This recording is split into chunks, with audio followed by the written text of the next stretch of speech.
Hey everyone, Michael O'Brien here. So I told you that I would do an update video on the I was recently scammed video that I did last week, and let you guys know what happened and what the process was and all that stuff, just in case you ever run into this situation.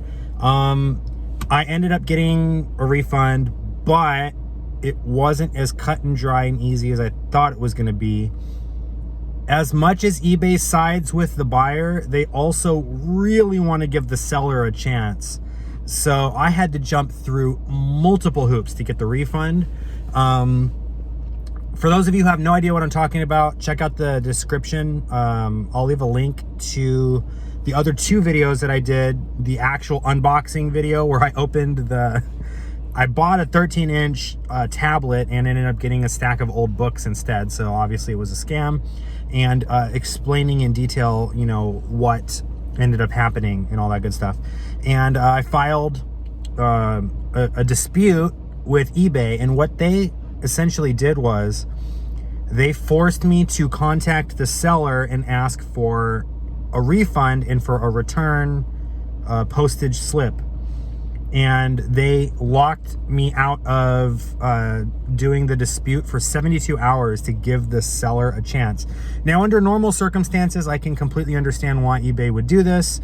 You know, if it's a legitimate seller, they don't want to just screw the seller over, so they give the seller a chance to make it right. But in this situation, it was clearly a scam. It wasn't, the seller didn't accidentally send the wrong product. The seller didn't send something that was damaged or missing parts. They straight up sent me books and then closed their account. So they had nothing else on their profile anymore. So it was clearly a scam. So I had to wait 72 hours, and then I was able to contact eBay to step in and help. So I finally got in contact with an actual human being from eBay, and their response was essentially, wow, we're so sorry that this happened to you, you know, but we want to make sure to give the seller a chance. We noticed in the seller's account that they have the return function enabled, so you should be able to just return the item and then they'll give you a refund. And I responded with, it took 2 months, more than 2 months, to get these 2 books.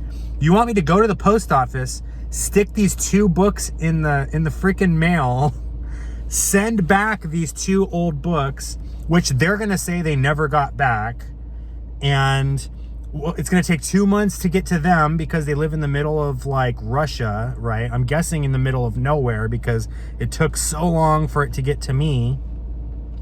You're gonna have me do that, wait another couple months to get my refund, which may or may not ever come, because all they have to say is, you never sent it back, right? And if I want to do like a signed postage situation or something, pay extra money to make sure that I get my money back, you know? So I was pretty irritated, and I told the person pretty much what I just said right now, except I said it obviously very politely because I didn't want the guy to be like, well, screw you then. Denied, right? So he responded with, I completely understand, blah, blah, blah, blah, blah. I know that it sucks, but you know what?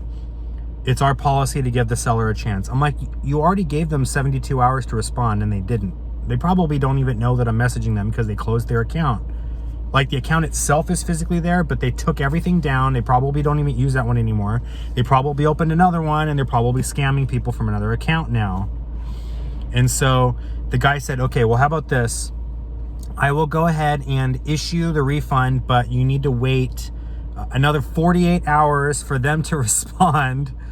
If they haven't responded in the next 48 hours, I will automatically process the refund. So 2 days goes by, and I get an alert saying that my order had been refunded, that no more action was needed. I didn't need to send the books back, thank goodness. And to just keep the books. And I'm like, okay, well, this is going to be kindling for my backyard barbecue when that ever happens. Actually, the books look kind of cool. I might keep them like on my shelf or something. Yeah, so long story short, I ended up getting refunded, but it wasn't as cut and dry and easy as you would think it would be. They really want to give the seller a chance to make things right, which I can understand under normal circumstances. like I said, if the seller makes a mistake, you want to give them a chance to kind of, you know, make things right. But in the case where they clearly are engaged in a scam, it should just instantly be refunded. There should be no contacting the seller process. It took over 2 weeks from the time that I got the books to the time that I got my money. It took over 2 weeks to have all of this stuff go through, because contacting eBay, it took like 2 days for them to respond, and then they kicked in the 73-hour or 72-hour thing, so that was like another 3 days, right?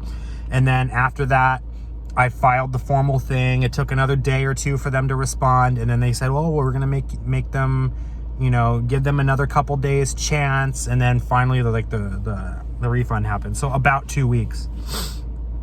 I'm good now. Like I said, I got the book, or I got my money back. But yeah, so moral of the story, if something seems kind of sketchy, don't do it. It's not worth it. Spend the extra couple bucks. Yeah, it sucks if you don't have the money for it, but you know what? I'd rather spend the extra couple bucks and, you know, get a product that you know you're gonna get. And if I would have just spent the extra bucks, I only would have saved like $300. If I would have just shelled out the extra $300, I would have had the thing brand new in my hand when I walked out of the store, which is what we ended up doing. We ended up just going to Best Buy and buying a brand new tablet. And like I said, I would have only saved like $300 for all the headache and waiting 2 months and all of the crap and not knowing if I was going to get my money back and all that stuff. It just wasn't worth it. Spend the extra money, buy it directly from the dealer. Don't buy it third party. And the same thing goes. The reason you're probably wondering, like, well, why am I talking about all of this stuff on a magic Facebook page? If you're watching this, you may or may not be a magician. You might have just stumbled upon this video and maybe you're going to learn something about eBay scams in general. If you're a magician watching this video, I know a lot of you guys go on Facebook groups or on eBay or, you know, on third-party places to get used magic for a good deal. There's a guy, I don't know how to say his name. It's like Claudio Gaston or something like that. And he is notorious for scamming people. He will post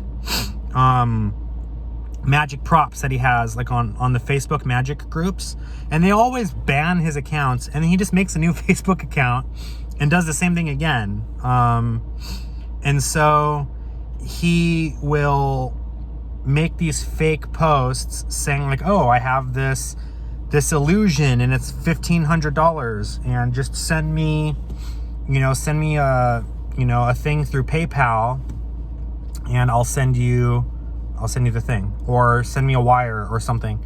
I forget exactly which method it is, but if you buy goods and services, you're protected, so you can just request your money back. If you send the money as friends and family, though, I want to say after like 30 days, you're not able to get your money back. So that's another thing to be careful of. If you send money through PayPal for friends and family, and then he says, oh, okay, well, I'm sending it to you. And he goes, did you get it yet? And you're like, no. And he's like, okay, well, it's a big thing. Maybe it's going to take a little bit longer. And then like 30 days has gone by, and then you call him again. Hey, where's my prop? And you're like, oh, it's on the way. And then you realize he never sent anything. Well, you're out that money now. You're not going to be able to get it back. For some reason, friends and family on eBay, it assumes that you're sending to friends and family. So don't ever do that. If someone asks for you to send through friends and family and you are buying a service or a good, always use the paying for services and goods option. People will try to say like, yeah, but I have to claim it on my taxes, whatever. It doesn't matter. If you give someone friends or family money, they have to claim that income anyway. So it's the same thing. So that's not an excuse. And if they're trying to run a business and they're doing that to everybody and they just want to dodge taxes, well, you can get audited and you can get screwed over on the back end anyway. So if you are someone that does that, don't do that. You can get in big trouble. But anyways, yeah, so just make sure you guys are careful out there. You know, listen to the red flags. If you feel like something is kind of sketchy, you know, hesitate on it. Think it over. Think about, you know what? yeah, this guy's selling this magic prop for $30 and it's used, but I can get the same magic prop for like 80 bucks. And I'm spending the extra $50. Yeah, I don't want to spend the extra $50, but I'm getting it brand new. I'm getting it directly from Vanishing or Penguin or Theory 11 or wherever you're getting it from. You don't have to worry about it being, you know, if it gets lost in the mail, not a problem. They'll just replace it for you or they'll give you a refund. You don't have to worry about getting scammed or any of that stuff. So just be careful out there, guys. Hope this video was helpful. Again, watch the other videos. I'll leave the link in the description below because I go into more detail about the scam itself if you're curious. And if you have any other questions for me, just let me know. See you guys later.